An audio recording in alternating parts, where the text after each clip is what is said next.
Assalamualaikum warahmatullahi wabarakatuh. Izin memperkenalkan diri, nama saya Restu Yuliana dengan NPM 222103070, program studi Hukum Ekonomi Syariah kelas SD. Di sini saya akan mempresentasikan makalah yang judul Ahli Waris Nasabiah dan Ahli Waris Sababiah, guna untuk melengkapi tugas fikih mawaris. Yang pertama yaitu pengertian ahli waris nasabiah dan ahli waris sababiah. Secara umum, ahli waris itu dikelompokkan menjadi dua, yaitu ahli waris sababiah dan ahli waris nasabiah. Ahli waris sababiah ialah orang yang berhak memperoleh bagian harta warisan karena adanya sebab, yaitu akad perkawinan, sehingga antara suami istri mempunyai hubungan saling mewarisi, yaitu keturunan. Apabila suami atau istri itu meninggal dunia dalam masa ikatan perkawinan yang sah atau setelah cerai ada perkawinan tetapi masih masa iddah, maka mereka tetap saling mewarisi.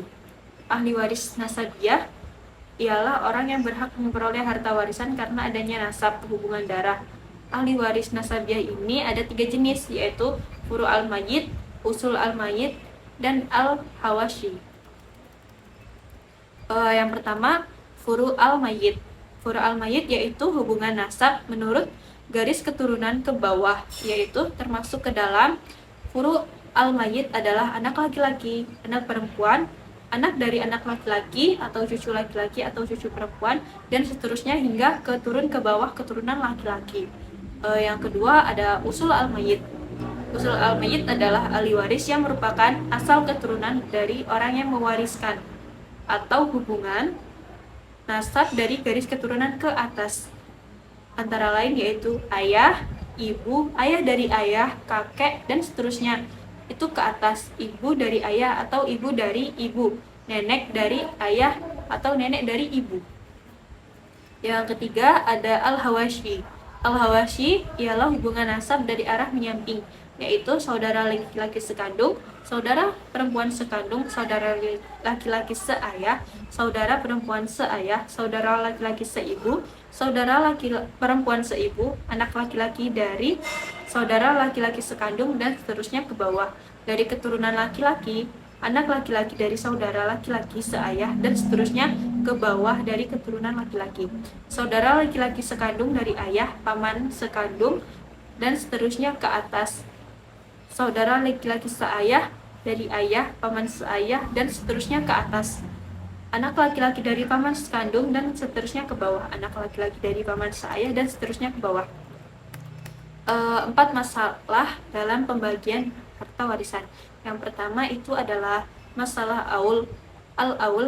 Dalam bahasa Arab mempunyai banyak arti, diantaranya bermakna az-zulm, yang berarti aniaya dan tidak adil.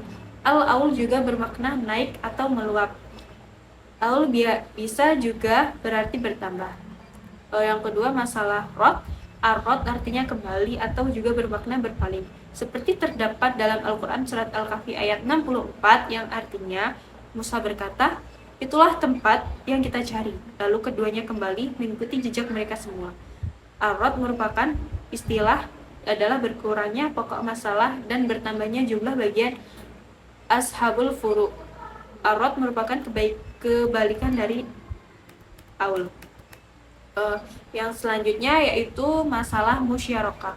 Masalah musyarakah terjadi apabila dalam pembagian warisan itu seorang atau beberapa orang saudara kandung baik laki-laki ataupun perempuan berkedudukan sebagai ahli waris ashobah tidak mendapat harta warisan sama sekali, lantaran harta warisan tersebut telah habis diambil oleh ashabul furud yang di dalamnya terdapat saudara seibu baik laki-laki ataupun perempuan, dan tidak ada ayah atau anak kalalah. Kalalah yang dimaksud di sini adalah orang yang meninggal dunia, tidak mempunyai ayah leluhur ke atas dan tidak mempunyai anak keturunan ke bawah. Para ulama berbeda pendapat tentang penyelesaian kasus seperti ini. Yang pertama, Umar bin Khattab pada awalnya menetapkan bahwa saudara laki-laki sekandung gugur haknya. Lalu keputusan ini banyak diprotes oleh orang-orang yang merasa tidak adil dan dirugikan.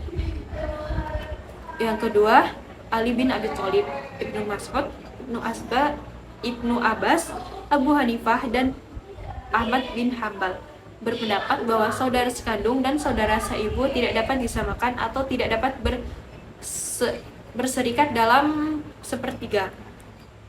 Dengan kata lain, hak warisan saudara sekandung itu gugur, sedang hak saudara seibu itu masih tetap ada. Yang selanjutnya, masalah munasyakah.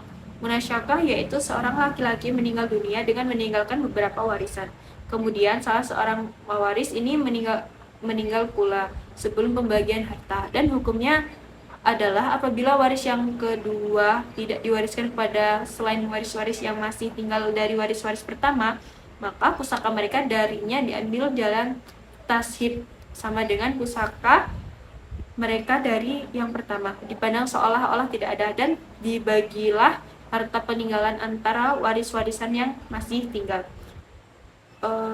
Seperti 5 orang saudara laki-laki bukan seibu meninggal salah seorang dari mereka dengan meninggalkan saudara-saudara yang lain. Demikianlah presentasi dari saya. Mohon maaf apabila ada tutur kata yang salah. Saya akhiri. Wassalamualaikum warahmatullahi wabarakatuh.